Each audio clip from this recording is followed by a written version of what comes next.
The truth of the matter as we get to this particular topic is of trees, and Anglo-Saxons will much have to do with the Anglo-Saxon Chronicle and the mixing of Danes and Anglo-Saxons, and yes, the Normans. And the information that will go on thanks to the Anglo-Saxon Chronicle and lots of monastic writings, which provide much of this information.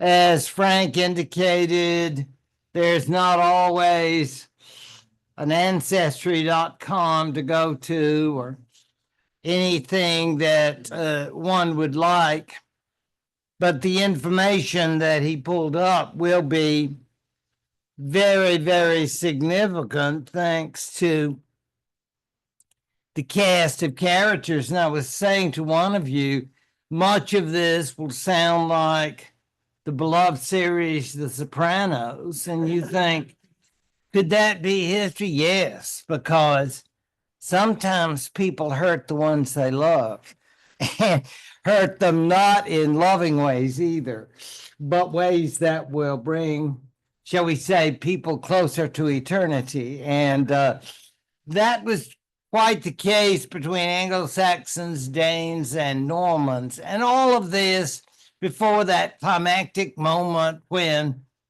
the Normans are ready for that great day, 1066, which you scholars know so well. And you understand that regular people, I think even if you were to go out tonight, if you all are happy hour, whatever, if you are out with a wild crowd and you know people of that sort, I bet even they would know 1066 or not, but perhaps if you went to a very special high school like some of you did, they may have learned about 1066 maybe. But all of that is saying, but what about before 1066? There you'll have them. Your knowledge may be superior thanks to Ollie, yes. And that's where we're going to start. The famous Ethelred the Unready. Yes, an ID on one of my tests. I cannot, because everybody loves Ethelred the Unready. I don't know why. Maybe it's something about his nickname. They tell us that it was really badly counseled. In other words, or rashless or something of the sort. But Ethelred, while remembered in history, is not one of the great stars of Anglo-Saxon history. And when we look at the genealogy and we think about his forebearers, we think, wow, this would probably be somebody they would kind of hide under the table. You know, Thanksgiving, you can come out, but not very often. In any event, notice even I tried to be nice, earnest and incompetent. I mean, talk about, he meant well, you love it. I've seen that in recommendations, you know. Means well, he's a really nice person and he loves people, and you're thinking, not so sure that's a great recommendation. But in fairness, and we'll see the family tree, being a descendant of Alfred the Great and others, you would think this is really, really unfortunate that he had to come along at this point, because they tell us during this period that Ethelred was faced with a renewed push by the Danes. But the Danes are hardly going to give up and say, I think we'll just stay up in Scandinavia and not bother these folks. Well, remember, they already have Danes living there in England. And they've gotten some baptism. And so they've been brought into the faith with all that represents culturally. So the more the merrier. So more Danes. But for obvious reasons, Ethelred is uncomfortable with that because they're looking to replace him. And I'm not necessarily sure about the golden parachute either. That I'm thinking comfortable retirement. I'm not sure they were exactly going to provide him with that. In the event, the individual who presumably had been Christianized was named King Sweyn. And I call him remarkable because he had come from a position of being a great explorer and great adventurer, and now he's accepted by both Danes and, should we call them Anglo-Danes, and makes himself king. Sadly, he's not going to enjoy that for very long, but it's definitely going to put Ethelred out of a job. And so rather than a golden parachute, he's just going to get across the water and go to that land where so many of us are so happy, Normandy. And that's where we get into the Norman part of the story, because it is a three-part story, isn't it? Between Anglo-Saxon, I'm not quite ready to say English, Anglo-Saxon, Dane, and now the Normans. Now, each one of these individuals has a story, as you can imagine, but of course, at the very top is our man Alfred, a hero, and everyone wants to be like Grandpa, but that's Alfred. And when we go on down, we made it as far last time to Edgar. And some of you may recall Edgar down here. And someone was talking, Marnie, yes, 1988. And St. Dunstan, yes, because that's just trying to review. Because some of you had your mind on other things, like parties and festive ideas, where the rest of us were trying to focus on our studies. Not to be critical, but I'm just saying. The idea was St. Dunstan is the partner, the great monastic reformer, and he and Edgar were quite the, yes, that's the one, quite the hero, whether or not, and Marnie, don't get mad at me, I'm not sure sometimes, the church as it would develop would necessarily approve of him, because maybe a little too cozy with lay leaders, if you get my drift. But that said, I know. Edward the Martyr, who would have succeeded Edgar, you say, oh, I'm really sad. Don't be. He apparently, these chroniclers, they really have a way of making some folks who are not so good. I mean, he was young, and he was killed by enemies. He was on the hit list. Or in my previous life, I was a thug, not really. Mean streets of small town Georgia, but yeah, not so much. But apparently, he tried to be king. It didn't last long. But it's very interesting. That's the way that our Ethelred became king, because the older brother, who was all of 20-something, he was killed. Oh, how do you say it on the street? Taken out. Was it his brother? No. The infighting amongst the great families that we're going to see is considerable. So we don't have to blame it there. But I just thought that the way that they date things on this particular tree, if you'll notice, is not the way I would do it, but they do it according to when they became the ruler, because I usually do it by the end. But that, of course, put on my glasses here, 979, Ethelred.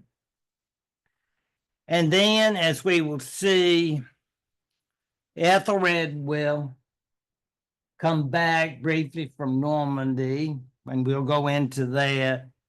And after a very brief succession by the older son, Edmund Ironside, who also met a tragic fate, will then be succeeded by his brother, Edward the Confessor. So this is just a preview of coming attractions, and that's the purpose of a tree, just so that while I want to come back to a lot of this, I just want you to be aware of that, and you'll say, gosh, the days of our lives, the not so young and the restless. I mean, it's like you never know where this is going to go. But we do need a big hero, and here we've got one. While I'm not sure Olin Mills did this particular depiction, he was definitely a larger than life figure. Again, that's one of those things, maybe tonight you could ask along College Street, is that coming out from their entertainment? Do you know about Canute? And see what responses you would get. Now, you may do a CNUT. I love my vowels, but I respect you for going the whole consonant thing. But I like vowels, CANUTE for me. Okay, but see, equal opportunity right up there.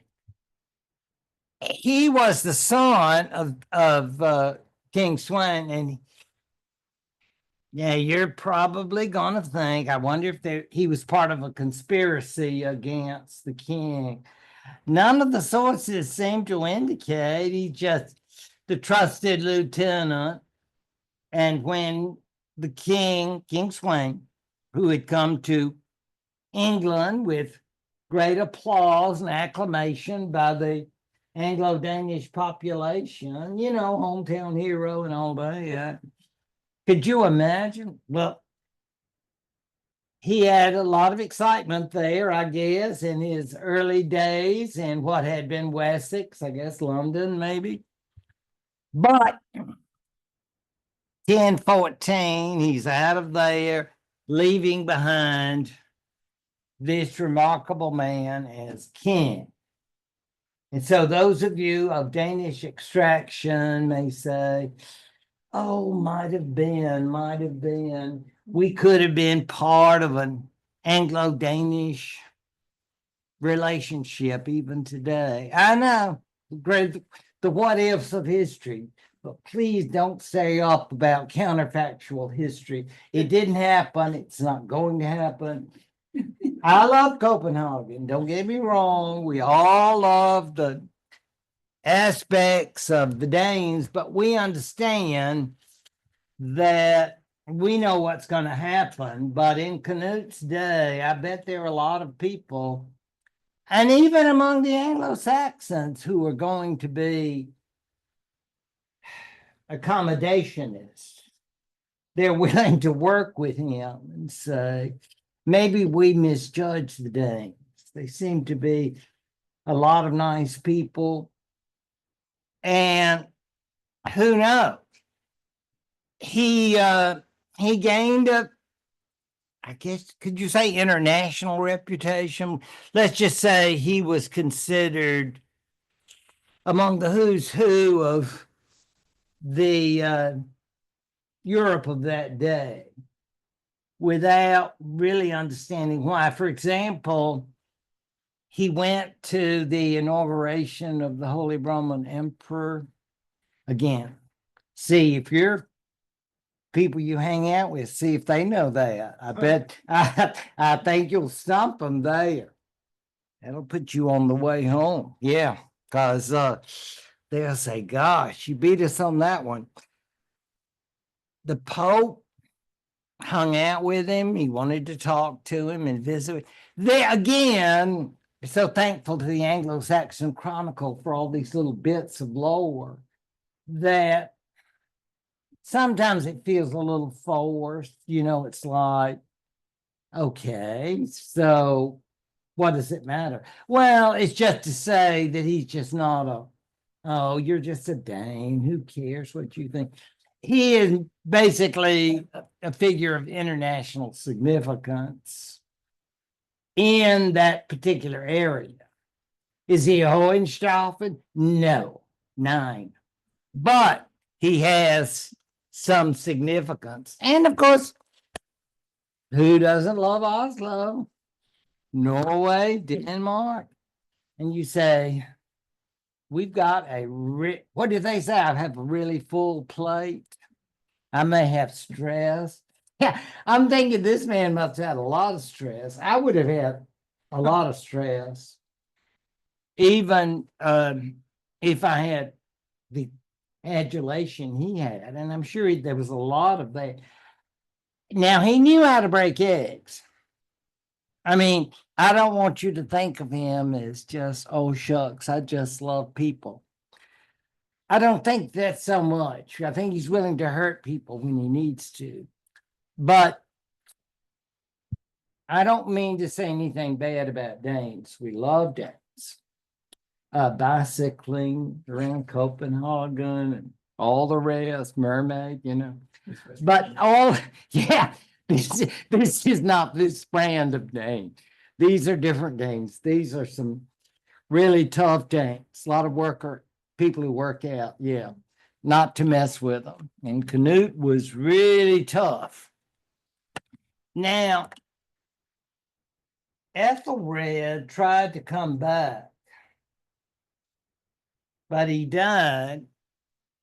And get this, his widow, rather than going into mourning, I mean, it's like she got over it fast. It's like, isn't that wonderful? A quick recovery, You just work through your sadness. You start dating and you're thinking, wow, hitting that website, and thinking about, you're looking good.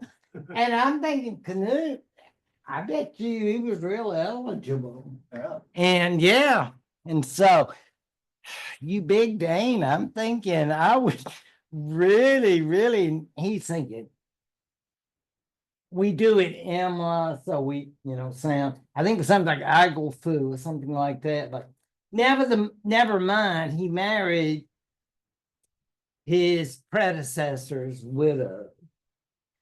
But I think she dealt with her pain quickly. And apparently she was a lot happier with this husband, even though there were other, shall we call them amours or partners or whatever we said, significant others. Yeah. Oh, all the euphemisms. But Canute, he took time out from his battles and administrative responsibilities for Amur. And he was gone. And he had a lot of traveling to do. And we think of now about commuting, and I just can't believe people. We've actually got professors who live in Atlanta or Birmingham, and I'm thinking, that's a lot of gasoline. And I think, I like to walk to work, but yeah. Anyway, not criticizing others, I'm just saying, it's better than having to go from London to Copenhagen, okay?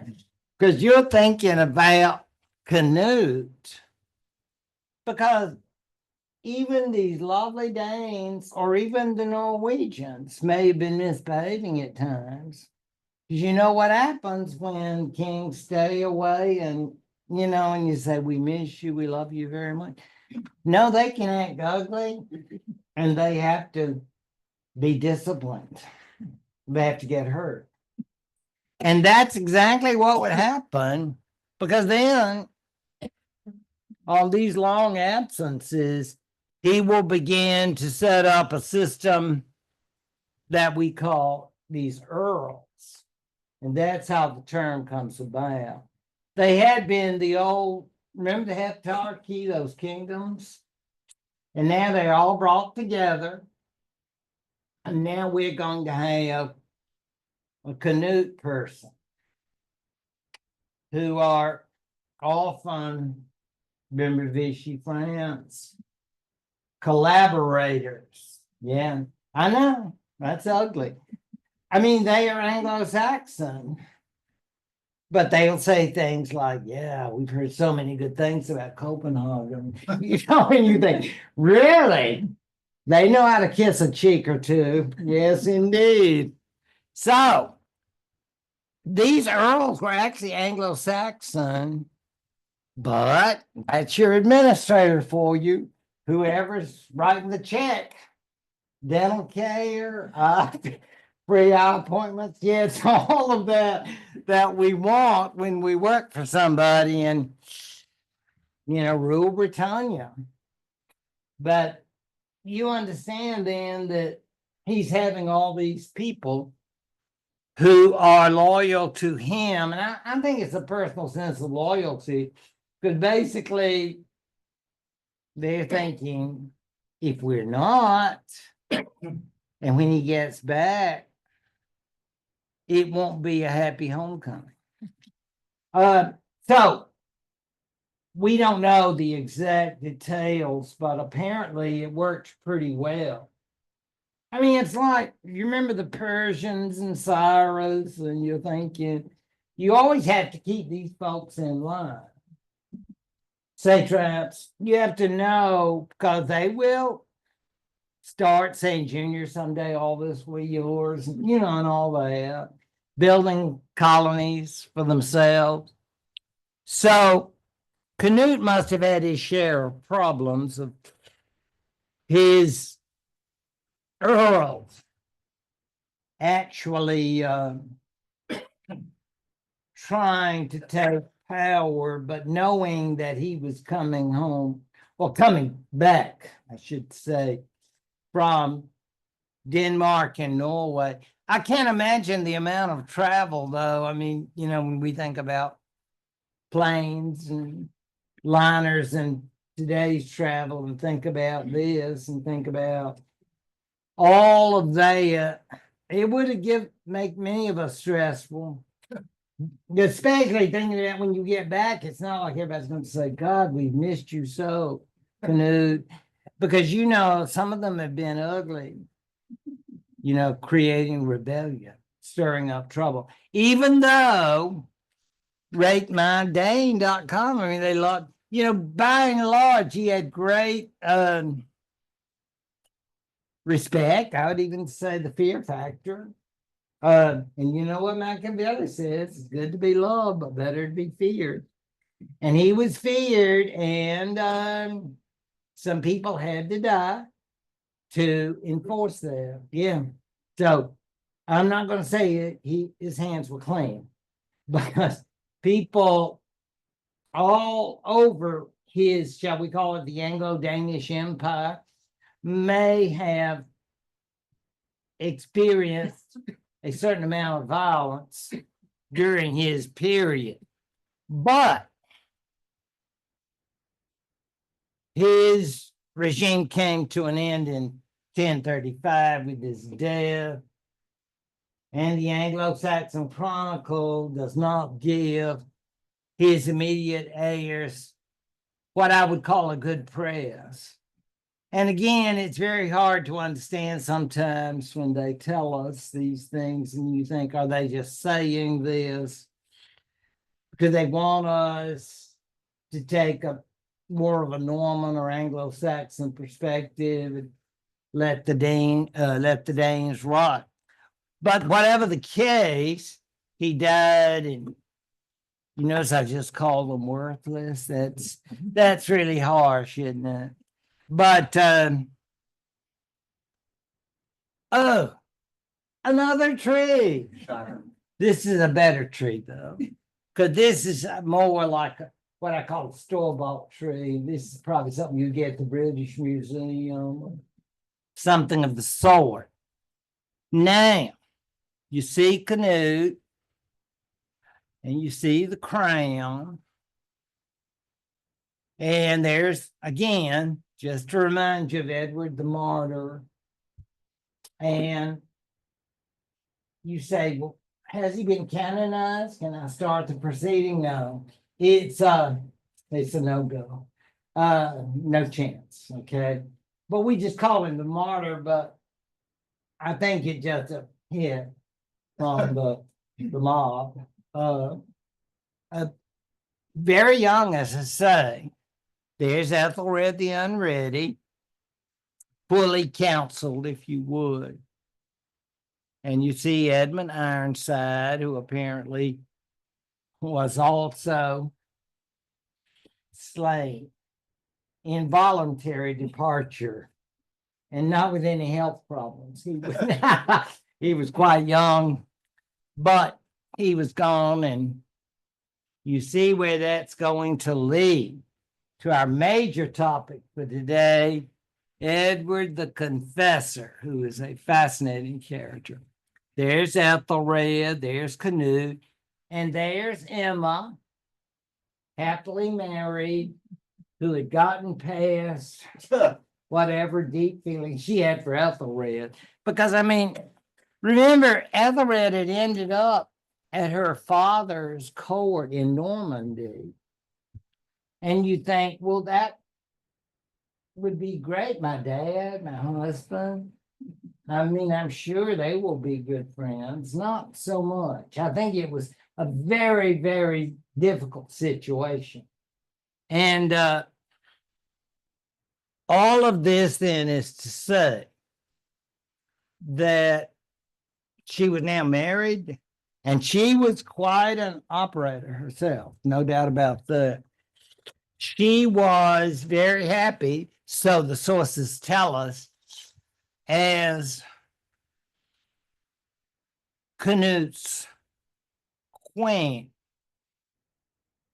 And think about the language studies you would have to have. It wouldn't be enough just to have French. You would have to have Danish and Norwegian. And I mean, you would really do some language studies. So with that, now we go down and notice there's Hardicanute. And then there's Harold Hart. And you say, how do they come about? Well, you see Harold down there. His mother was another special friend, okay? And that was a little earlier than his marriage to him. What do they say now? Previous relationship. I don't know if it was previous, but it was an ongoing one. But sometimes that happens. So then there is Hardicanute, and it's hard to understand him. But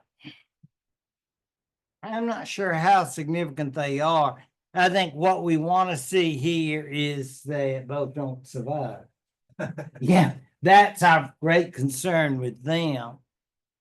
And we are told that Hardicanute, now remember his father's dead, he had some drinking issues, adult beverages. He didn't know just to say, I'll just have one and make it the lightest possible because I have to drive.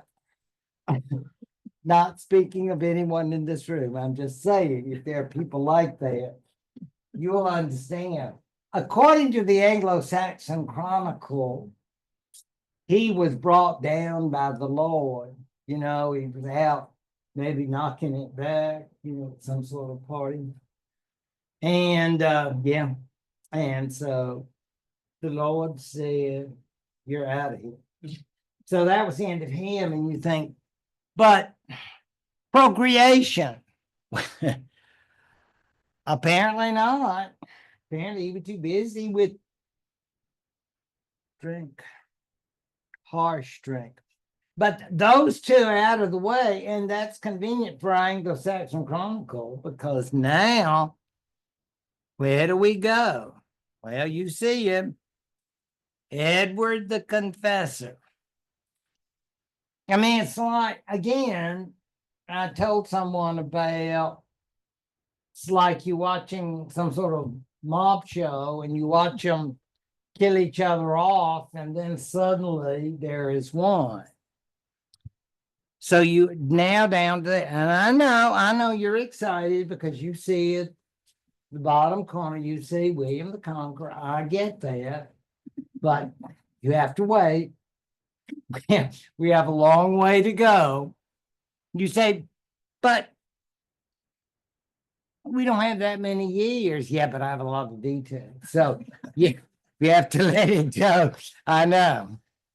You think I could just do this, a quickie on this before we get to those Normans? But speaking of Normans, we always remember that the Queen had a Norman background. So lots of folks in Normandy are very well aware of this, because it's really just a hop, a skip, and jump away, as we'll see from the map. But I did think this map is very, very helpful. So there's Edward, 1042 to 1066. And you say, well, I'm so glad he had good health.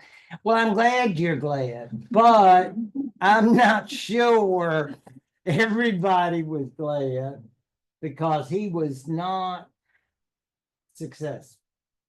Now, check out your list of saints, and you'll find him there. And you'll say, well, I love him very much. Well, that's nice, but some say that was a boo-boo, that he shouldn't have been made a saint. I know.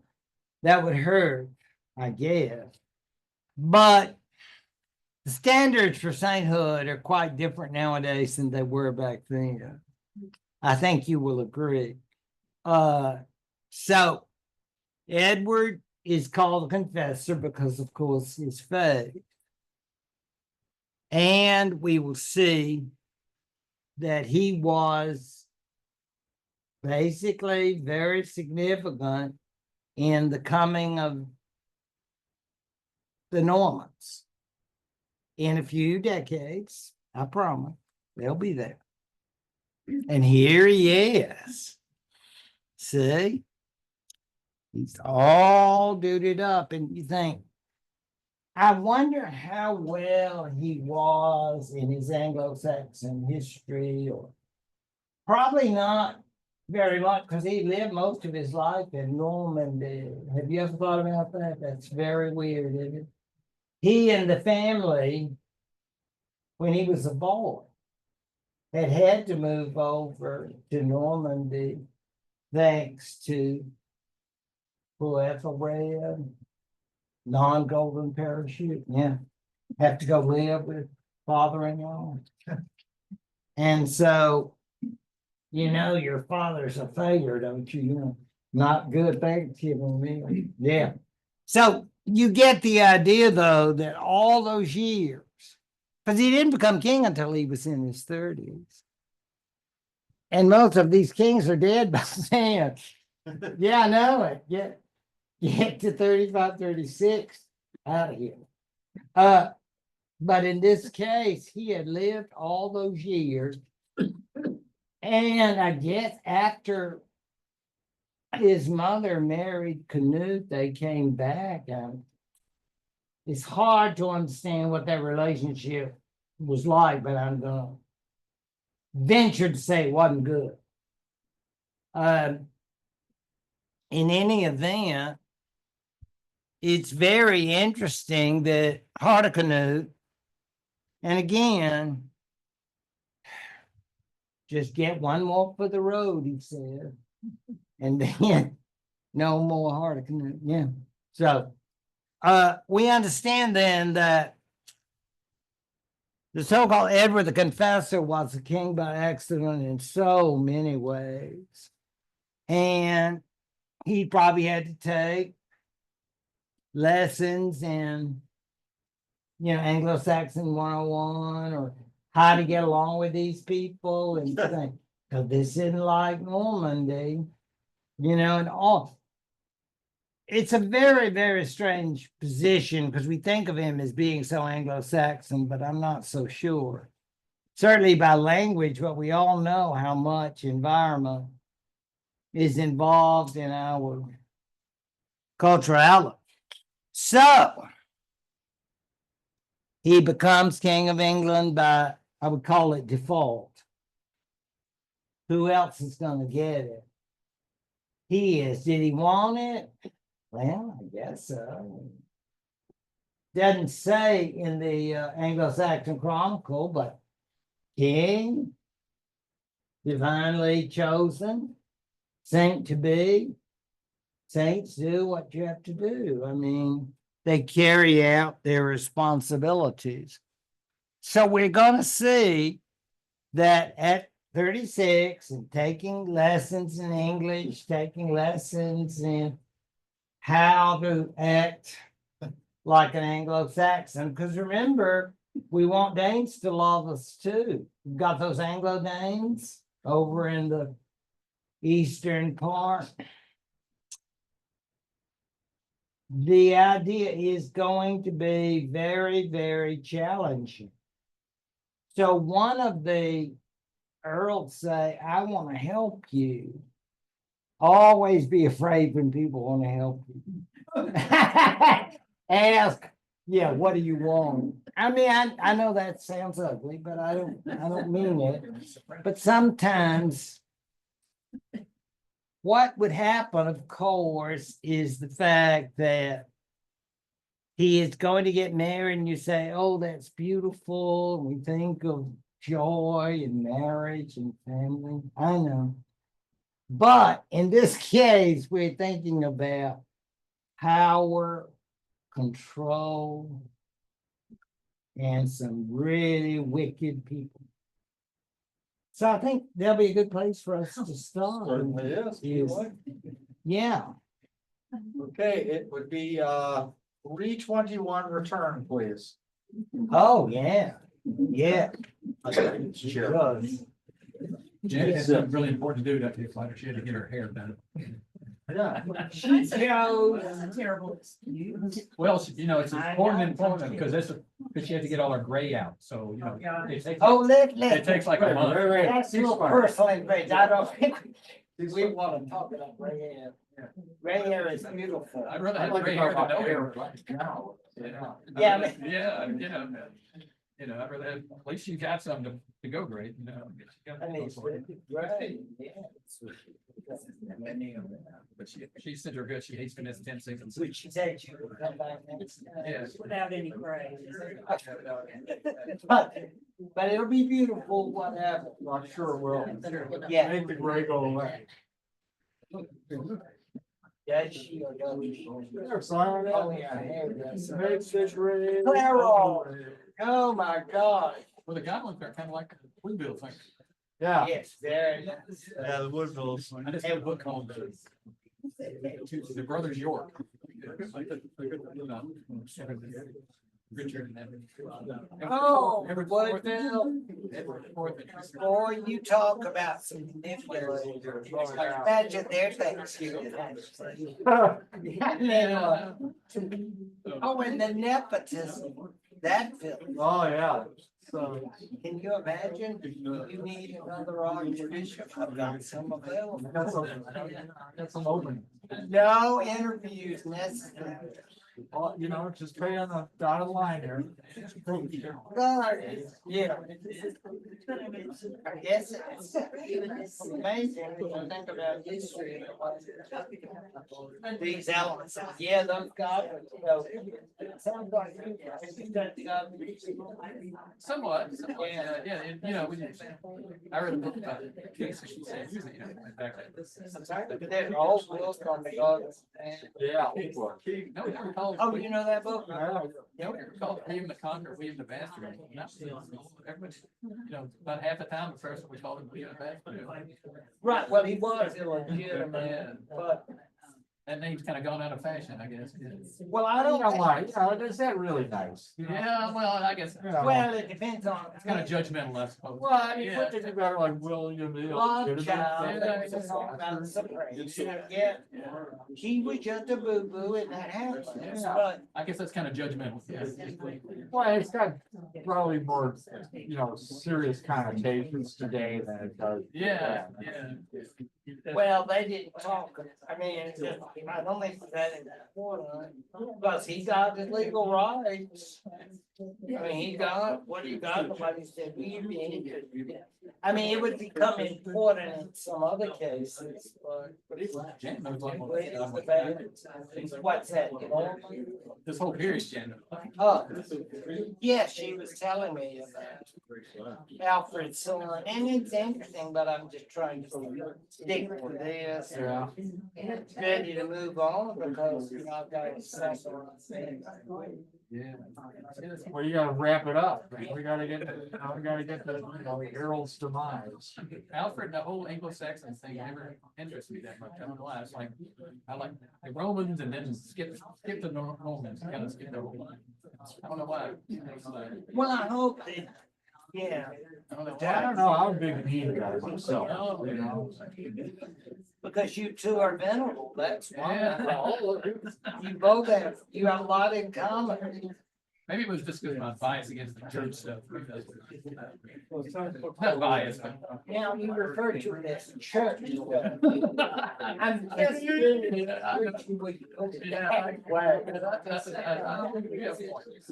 Remember on our tour at Oxford, you had said that I would have reprimanded. Yeah, you probably would have, yeah. Yes, I would have. You would have been upbraided.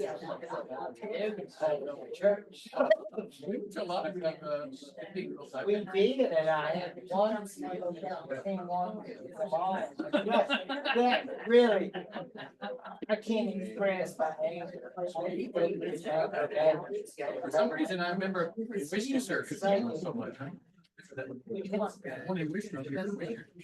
Oh, because of King John. Yeah, probably. And the woods just saw, I always found it. I think we toured I think we went to Westminster Abbey. I think we remember that. yes, and you know this. Because when the Catholics came back, few courts, the Church of England kept it. Oh, yeah, they're not gonna give it back. Yeah. No, sir. And they said, you people, you can use the name Westminster, but you can't have an address. You can have a cathedral. I do remember they would let us in the library. That's very interesting, isn't it? Yeah, it's like, I got to take your class, but I didn't get to go in the library. What library? Sorry, they didn't call it. Oh. They would let you go to the back. The Bible. Well, we were, Wait, the Bible? Bailey. yeah. Not the Bible. No, not the big round one, not the, okay, yeah. But you go in there and research, but you have to sign a But you have to be stopped. Yes. I was a Young boy student, with yeah. that. I was, this is the Anglo. I was probably more interested. No, they had to do, I was working for Alabama. We could use their dorms, we could use their classrooms, we couldn't use their. Is that poetry? It was just a legal. Well, I guess ours, we were there with the age. We could use the Bible. Oh, well, that was different. We Yeah, could go to the completely. Bible. And I went to the Valley. You had to sign a note. Yeah, you had to be a registered scholar, you had to say, you know. How did you do it? I got to Harvard. I'm, so, NEH, seminar. Actually, no wonder, so you was there. This is Cameron. He probably looks a little different from you did, because he probably didn't get into history until about 9 years later. And he just graduated high school. This is. That's what I'm saying. Yeah. I just I love know. this photograph. I know, such a. I love this picture. 'Cause he's just awestruck. You know, he was just awestruck right here. I know, He went for it. I know. We got. I don't want to burst balloon. We got back to the family. And we exchanged to the family, and the daughter was always very right. She said, "Oh, you went to where he was buried, which one?" And God, the camera was like. Oh, yeah, you don't want to do the, cause you were like those novels, like you gave me about those. Oh, no, don't you remember? You loaned me those paperback books and they were romance. Was that it? And yeah, I mean, I read it. I have not read historical novels. She got you going. I mean, I yeah. just love to see it. I never get over it. Okay. All right, second one. Do you ask me? Yeah, do.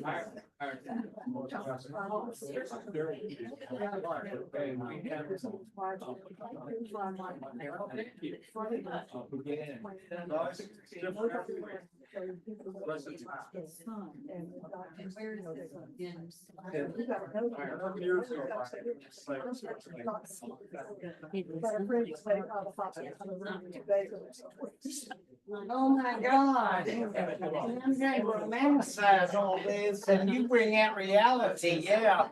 That's not good. Dr. Kicklighter, this last bit on, well.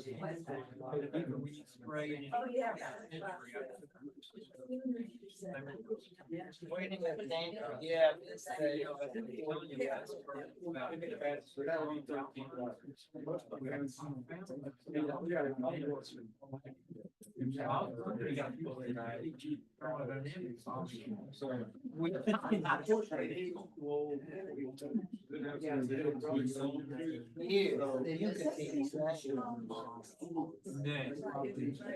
Think about all that. Convert people over to it.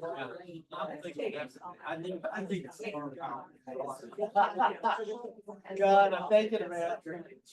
I was telling a boy, teaching at all from, and he's gonna be an engineer. He's gonna be a football coach. I mean, you make a good living, you're gonna have a coach or something. How much are you getting for a coach? Oh, yeah. A lot more. We pay extra. So I'm thinking, Right now, we're in county just last guy.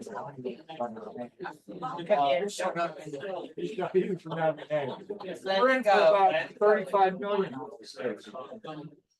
Just so you know.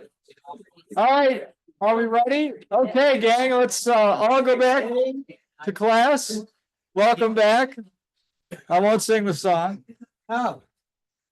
Though you could, and we would all be the better for it. I can butter up to the best of them, yeah. So I was born to be a sycophant. So anyway, after the confessor had English courses, because I'm always so curious about thinking about this almost last Anglo-Saxon king, because he was not in any way, shape, or form truly English in my view. And so far as his mother Emma was concerned, I'm not altogether sure that they were close. I used to think it was all about she's some sort of Nero's mother or that kind of thing. And, the evil empress and But sometimes I wonder if she just enjoyed her position of power. Whatever that case, she was around for a while. But there was another woman who was even more important. She, of course, was known by the English translation. We won't do the Anglo-Saxon, but we just call her Edith, which is a nice name, Edith. And you can imagine who her father was. Yes, Godwin. And you think, was there any kind of nepotism? Or do you think they went to one of these dating websites? You know about that sort of thing, and like findmyspouse.com. And I'm thinking, at 36, I think if he wanted to find a spouse, I think there would been lots and lots of folks who would have said, wow, future king of England, I want to see you. Maybe we can go out for a drink or something of that sort. But he had been a bachelor for a long time. So I'm not altogether sure it wasn't a sort of, I hate to say required marriage, but it seems very, very odd. And you'll love the last thing. It was said the marriage was chaste. This is Anglo-Saxon Chronicle. The monks always want to get in a blow, for there was no issue from there. But I can assure you of this, there was plenty that was going on, politically speaking. And of course, when you want to speak of all of this through the negative side, you'll think, in effect, she was, get ready for another term from gangland, she was a plant. I know there are people like that. You say that a little louder, honey? Yeah, I love you too, baby. Could you say that right? I mean, it's like, who is she answering for? Her daddy. Yes. He was a big deal. He had been associated with Canute. And how do we know that? Maybe her father had been involved with that. And then, of course, think about Edward's mother now. She might have been involved in this. Whatever the case, the idea, this beautiful idea that, oh, honey, it's your time to read the prayer book. Yeah. Oh, I'm thinking, I'm not so sure. I know I'm bursting a lot of balloons, Marilyn, and I don't mean anything hurtful, but I'm just saying it happens sometimes, even in novels, that when you want them to all fall in love and be happy, that you're thinking this was a very strange relationship, but it gives you a point towards sainthood. I mean, if you're coming really close and you want that one point that'll put you across, I mean, you're like really hoping to get on the A list for the top people. And even it's a very, very strange business, because Edward would be very involved with the godfather, or should I say her father, Godwin. And I suspect Godwin had Danish blood as well as Anglo-Saxons. It may have been a mixed business. Whatever the case, he was definitely tied in with the regime of Canute and so forth. But don't you figure that after Canute's death, this family up there, they started in Wessex, and then as he had sons, they would get put in there and say, but isn't that basically setting up what people try to avoid? Yes, but it happened. And so those Godwins, and they're all around. I mean, even your wife, everywhere they're Godwins. And so, how do we think about an independent rule? We don't. Because if it was a chaste marriage, and I'm sure it was, the heir is not going to be their child. It's going to be, yes, another member of the Godwin family. Was this planned? Well, if it was, they had to wait a long time because, yeah, Edward the Confessor lived a long time until a year that you know so well, 1066. Yeah. Yeah, that's in your list of dates. What did they call him, the confessor? Oh, I'm so glad you. Thank you. Oh gosh, you think I paid him for this? No, he did it voluntarily because of his sainthood. See, confession, faith. Oh yeah. The agents were out there working this for his veneration. Every kingdom wants, to have a saintly king. Oh gosh. Now, if we went around, everybody said, do other kingdoms have a saint? Then I could go out on the streets and ask, does anybody know who France's saint is? And you'd say that's too easy. Louis IX, you knew that. See? I'm so proud of you. Yeah. You were going to get the Kicklighter award. Yeah. Historical knowledge. Trivia. But that's Louis IX, and there's a Saint Henry II from Germany. Again, lots and lots of useless knowledge right here. But that seems very important to some kingdoms. In any event, that's Edward the Confessor. And how that came about is, I suspect, having lots of friends who have church orientation. That will work for you if you're looking for a title like that yourself. You work your church friends and they can maybe help you out that way, especially if you make a good donation. Significant, I might add. No $5, no $10. We're talking about serious. Now, I've mentioned to you nepotism before,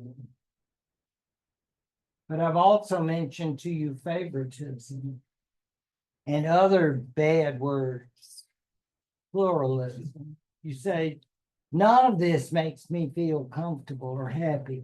I'm well aware of that, but we have to face it. And here we have an example of people who never get over Normans.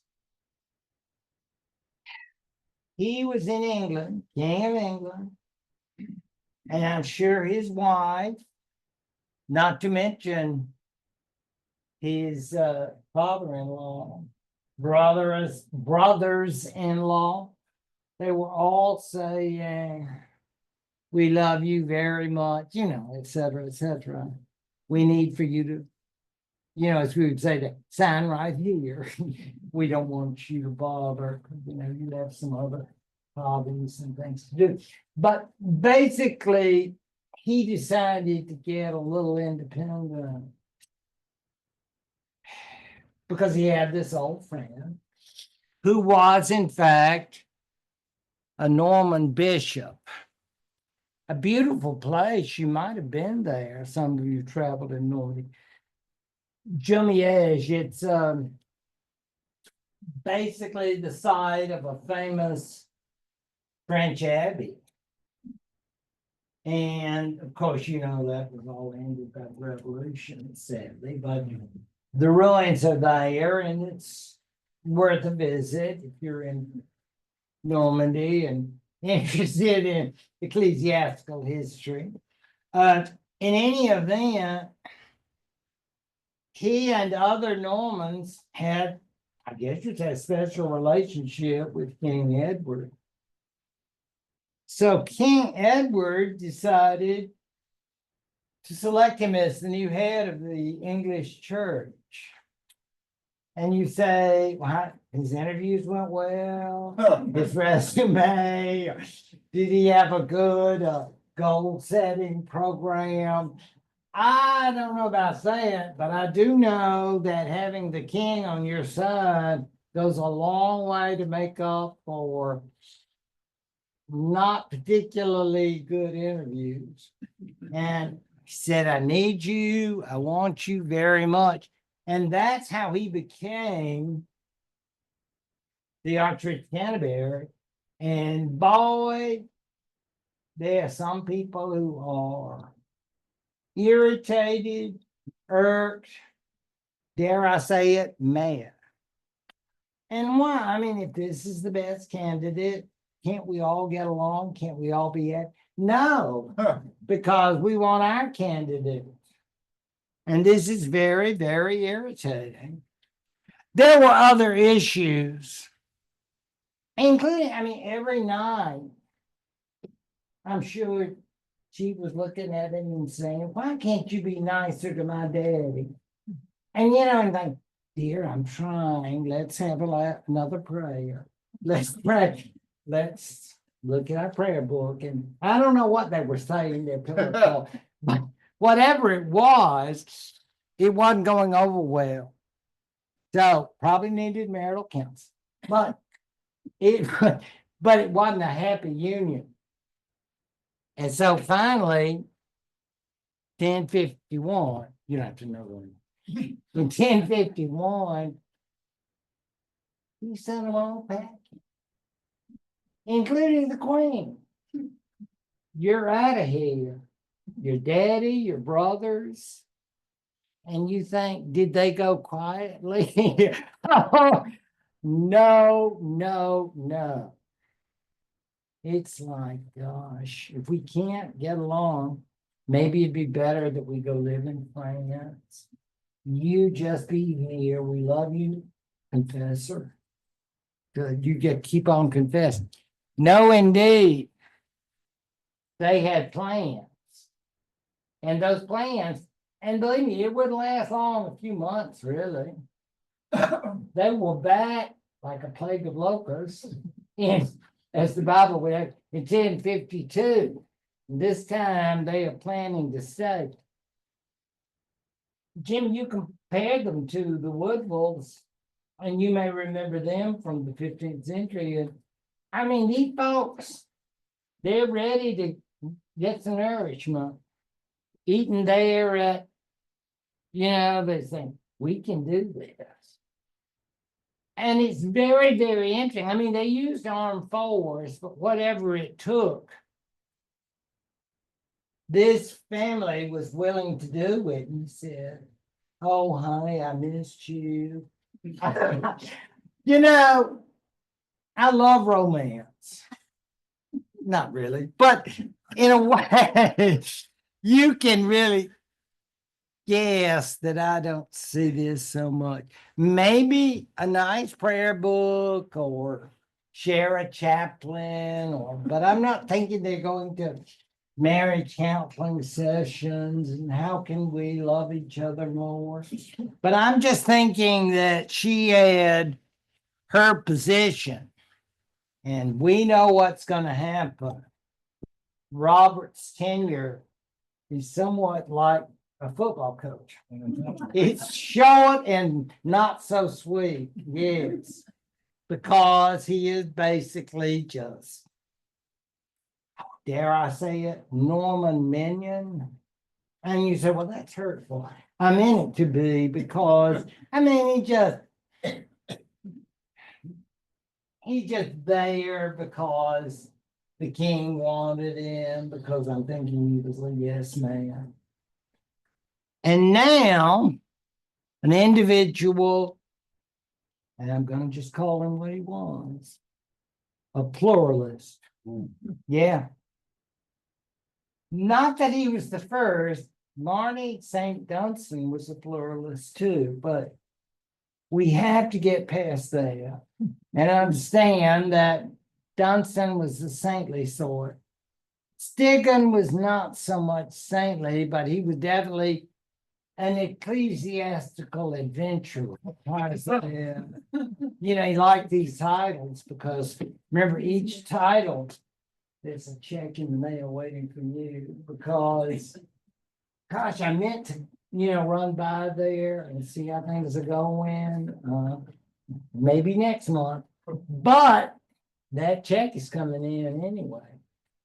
And you say, but that's the Lord's money. Yeah, in a certain way, but that's Stiggon.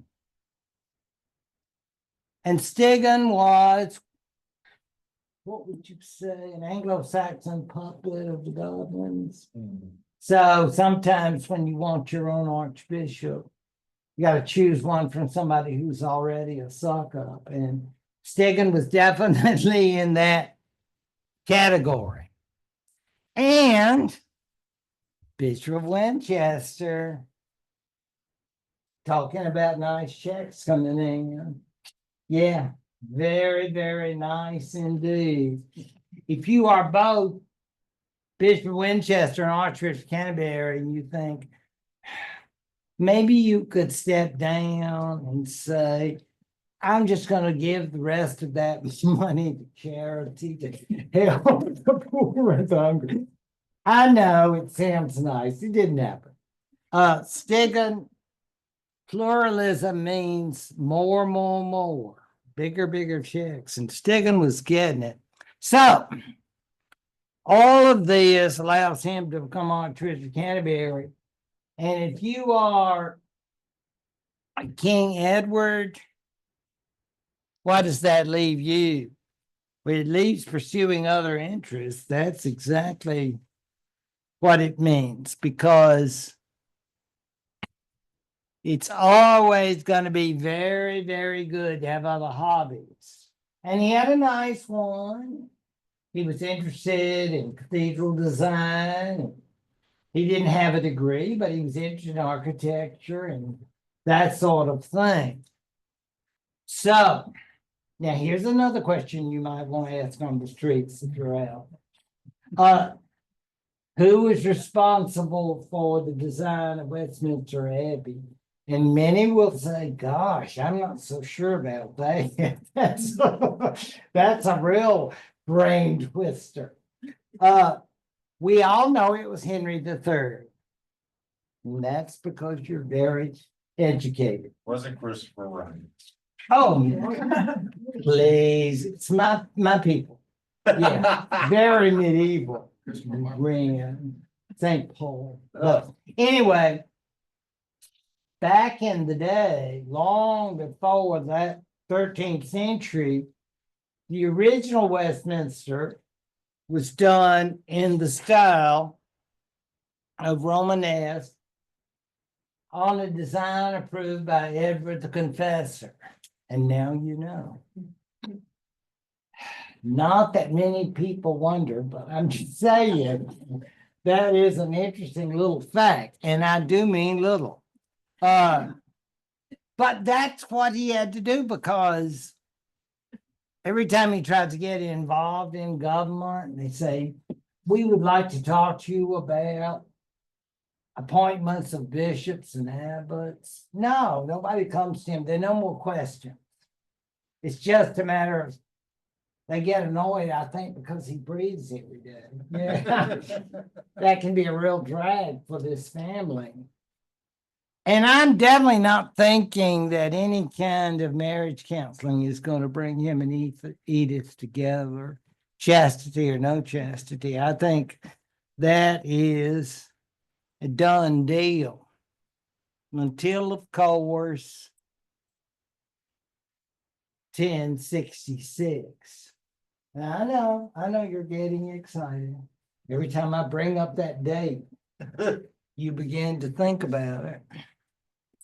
Now, Godwin's death is 1053. Now, he is the godfather, big shot of the family. And now we have the figure that is arguably the last English king. Think about it. Harold Godwin's son. How do you like that example of falconry and that particular designation? There were several sons, Godwin's children, who would be involved, but the one known as Godwin's son is the one that had the greatest effect in this particular story. So he was very involved during those last years of Edward the Confessor's reign. And I would go so far as to say between him and the Queen, how am I doing, sis? You know, that kind of thing. I think they pretty much ran it. Because I'm thinking Edward the Confessor was at church a lot and say, gosh, can we start another, like a Sunday school class of that kind of thing? I cannot get enough Bible study in. Between architecture sessions and talking to architects or building design, it's like that. And like, what about your responsibility? Oh, no, we got everything under control. But thanks, wonderful confessor. You're mighty good to the church, all that. So I'm thinking, I hate to say this, blown off. I know that's hurtful, but I'm just telling you how it was during those last years of the reign. So there are no children, which is going to be very important as the story goes on, because we understand, of course, that people will now be looking. It's like everybody's going to say, oh, I hope you are feeling well and not feeling so well. Then they begin to say, maybe we need to come to the hospital and take charge. You're thinking, yeah, this is not good at all. And that will be, of course, the last years for Edward the Confessor. The last years being now Harold Godwin is going to be in a position to take authority. Yet we know that other people are going to say, think about this. Law court's full of them. I'm not even a lawyer, but I've seen enough television to know. I know.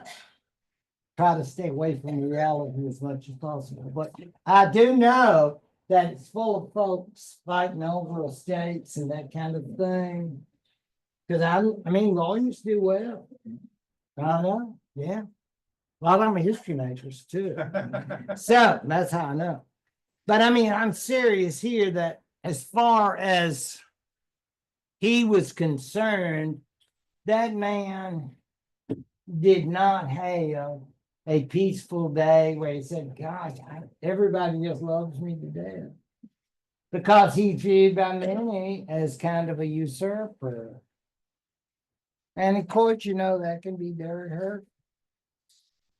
Go around, like I wear the U and people say it's not really yours. And this, and say, but Edie, they talk, Edie, they talked so bad to me. They said hurtful things. Well, that's our Harold. I mean, it's a very, very interesting story how this comes about, and I believe you mentioned it about Harold Hardrada, who was another guy who claimed it. I mean, we always think about William the Conqueror, but we always have to remember everybody's favorite Norwegian during this time. Now, if you know Norwegians, you know they're lovely people. NATO, times in Oslo. I don't need to say that because I'm going to say some unkind things now. He was rough. He was quite rough. And you notice fighting in the East as in a sort of mercenary for the Byzantines or others. And he was more or less, oh, you know that, I don't think they print that, but I can remember people, I would have been embarrassed to see them at the newsstand, their latest copy of Soldier of Fortune. And I was thinking, you need to put that away, man. That's not good. You know, peace, time. But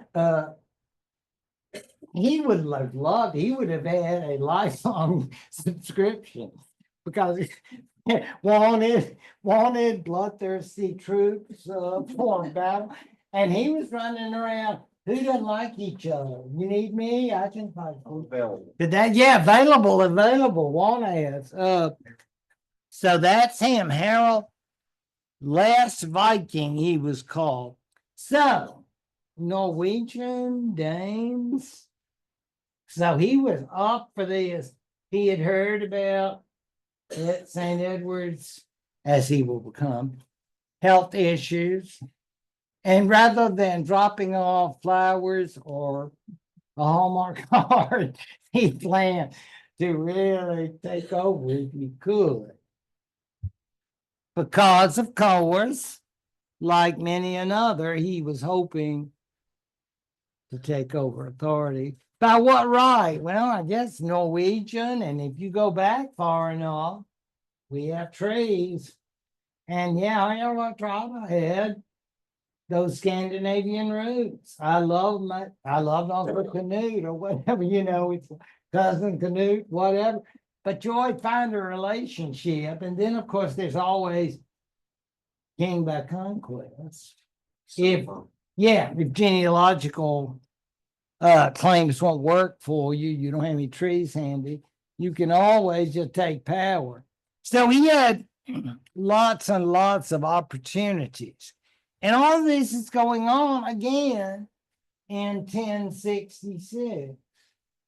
And you're thinking, gosh, but we haven't even talked about the person from across the water, the person who is representing that part of France that's so near and dear that we often like to visit and stay at wonderful places and go on great ships.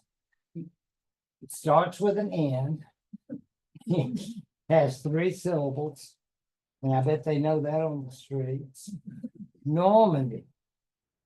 Well, maybe not, but that was just a hope. And that's where we'll start next time.